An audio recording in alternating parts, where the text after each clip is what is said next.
आपले भारतीय लोक ना इतके म्हणजे डरपोक आहेत कधी-कधी म्हणजे असे चमत्कारिक वक्तव्य विचारून काल मुंबईमध्ये एक ड्रोन दिसला कुठेतरी. लगेच त्याच्यावर बातम्या.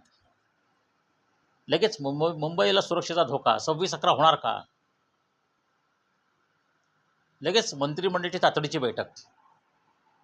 अरे काय आहे? तुम्ही थोडं धैर्य ठेवा ना. अरे काय करणार फडणवीस मुख्यमंत्री म्हणून मीटिंग घेणार. मी मीटिंग घेऊन काय करणार तुम्ही?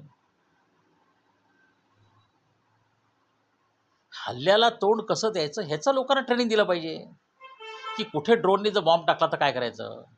नुसतं मॉक ड्रिल करून चालणार नाही.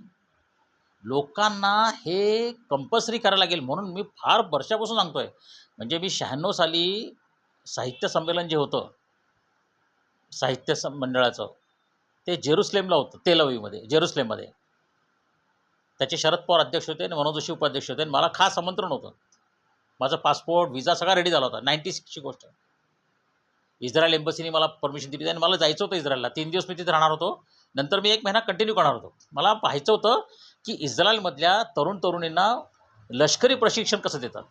आणि माझं पहिल्यापासून म्हणणं आहे की भारतातल्या 17 वर्ष झाले, 18 वर्ष झाले, 1 वर्ष 6 महिने अभ्यास चालू ठेवून लष्करी प्रशिक्षण बेसिक, अगदी कठोर नाही, ते दिलं पाहिजे.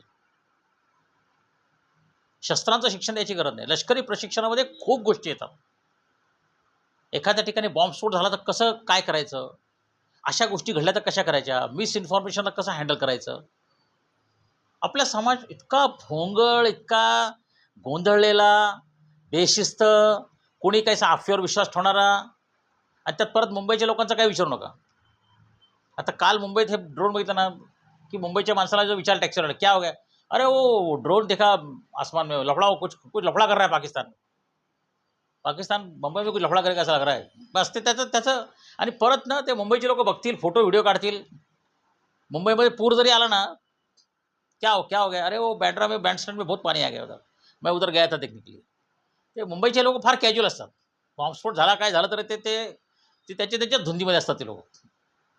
इतक्या वेगाने म्हणजे बोरिवलीचा माणूस जेव्हा चर्चगेटला जातो ना, तर त्याचा त्याचा आत्मा पुढे जातो आणि शरीर नंतर जातं. इतके ते वेगाने पळत जातात मुंबईचे लोक. आणि बाय द वे फडणवीस साहेब पुण्यामध्ये सायरन वाजवायचे ना, तर दुपारी 1 ते 4 नका वाजवू. कारण पुणेकराची झोप मोडली ना, की तो फार चिडचिड करतो आणि चिडचिड करणारा पुणेकर हा पाकिस्तानी माणसापेक्षा फार वाईट आहे. अत्यंत वाईट शिवीगाळ देतात ते. फार मराळा जखमा होतात. तर दुपारी 1 ते 4 पुण्यात सायरन वाजवू नका असं माझं तुम्हाला विनंती आहे आणि बाकी लोकांना शिकवा शाळेमध्ये. प्रशिक्षण द्या, लष्करी शिक्षण